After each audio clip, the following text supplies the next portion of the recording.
The president of Panama spent Monday night watching England play football. Juan Carlos Varela, who signed an emergency decree declaring a public holiday the night the country qualified for the World Cup for the first time, was with the national team at their hotel by the Black Sea when Harry Kane scored. Earlier, he had been in Sochi's Fisht Stadium a kilometre away to see Panama make their debut against Belgium.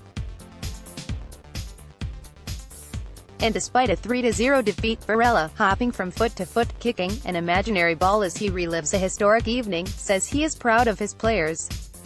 He also feels Panama's hard game is now out of the way, even though it's England next. He had been studying them after all. 3 days before, Varela had been sitting alongside Vladimir Putin in Red Square, and that, he says, is a demonstration of the power and reach of football. According to Varela, president since 2014 and invited to the Opera Gala on the eve of the tournament, the World Cup not only represents a unique opportunity for the players but for a nation whose reputation was hit by the Panama Papers revelations and which continues to seek solutions to the social problems confronted by its toughest neighborhoods. In April last year, the Panama midfielder Amilcar Henriquez was shot over 20 times outside his home in Cologne. When I saw our flag come out with the other 31 in Moscow, it was very emotional. And when I had the chance to go to the opera alongside President Putin, he says, smiling, the sentence trailing off. It wasn't the president sitting alongside Putin, it was the players because I was representing them. I told them, I didn't do anything to be sitting there, it was you. The only way I could have been there was because the national team was playing at the World Cup. I can go on a state visit to Moscow, visit Putin, or Trump, China, Theresa May, but sit alongside Putin at the opera? I thanked the players for allowing me to be here. 2 hours at the opera, listening and chatting to the Russian president about things, political questions, peace, social issues, even Syria. Football is not just the sport itself but what it means socially, how it brings people together. To see the stadium full with almost 45,000 people and to hear that it was mostly supporting us, not just people from Panama but Panamanians from around the world. I saw a Belgian married to a Panamanian, one in each kit. Football is a lovely party. We didn't know Russia and they don't know Latin America. Listening to 40,000 Peruvians was incredible. And seeing the Panama flag everywhere in Sochi, I owe that to these lads.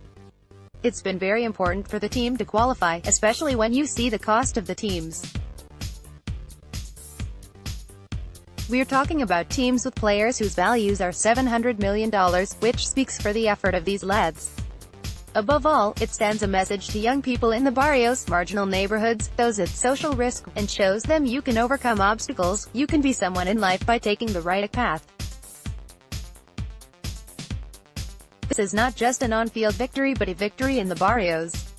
It is a great seed that's been planted, the beginning of something. The country ground to halt today, this has united everyone. Henriquez's death was a very sad moment for us and it left a scar. But these players are an example for the kids in the barrio. The problem is poor leadership, bad examples, economics. But when I see these lads, that creates a model to follow. We can all help, everyone in their field, them on the pitch, me with the country's security. Varela says there are plans to build an elite performance center, as Costa Rica did, develop youth football, which is almost entirely lacking in structure, and encourage private investment in the clubs and a league which is yet to generate significant income. The World Cup puts Panama on the map, he says. Being in Russia is a great honor and it positions Panama. The entire planet sees Panamanian players against England and Belgium. Imagine it in marketing terms. You begin with the premise that what matters is that they know your name, then that they have a good impression of you, then maybe they decide to visit the country, look for a product. Panama can be heard, known, and project itself through sport. Belgium goalkeeper Thibaut Courtois stretches to stop a shot by Panama's Michael Murillo.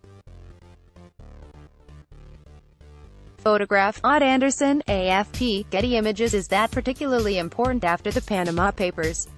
Without doubt, Varela says. This helps people to see the real Panama, which is a country of people fighting, making an effort to get on, to move forward. The famous papers was a very specific situation at a specific moment. There was a desire to define the country by that, when Panama is much more than that. Legal services are not even 0.1% of our economy.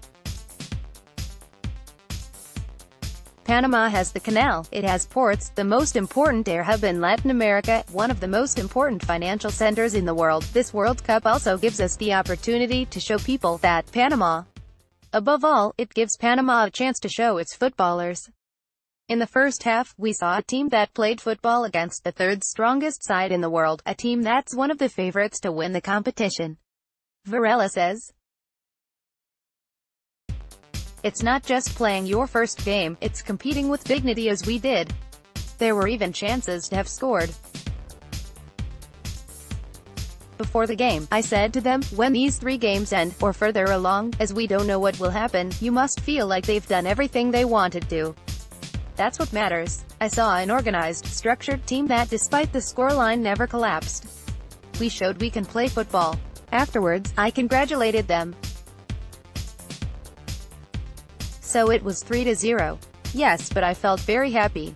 We put up a defense and 3 or 4 times we stopped Belgium, some of the world's best players.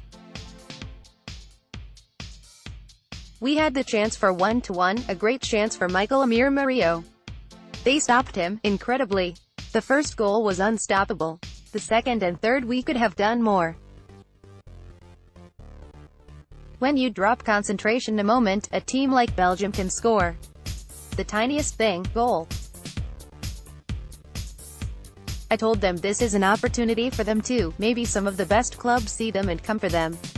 And then the president settled in to watch England. I was studying them with the lads, he says. In the hotel, a roar could be heard late on. Was that them? Did you want England to score? Varela laughs. What I want is for Panama to score, comes the reply. But we feel the hard game was today's. England are going to be easy, then? I didn't say that, he says, laughing. All the games will be hard for us but the hardest was today. The most historic, too.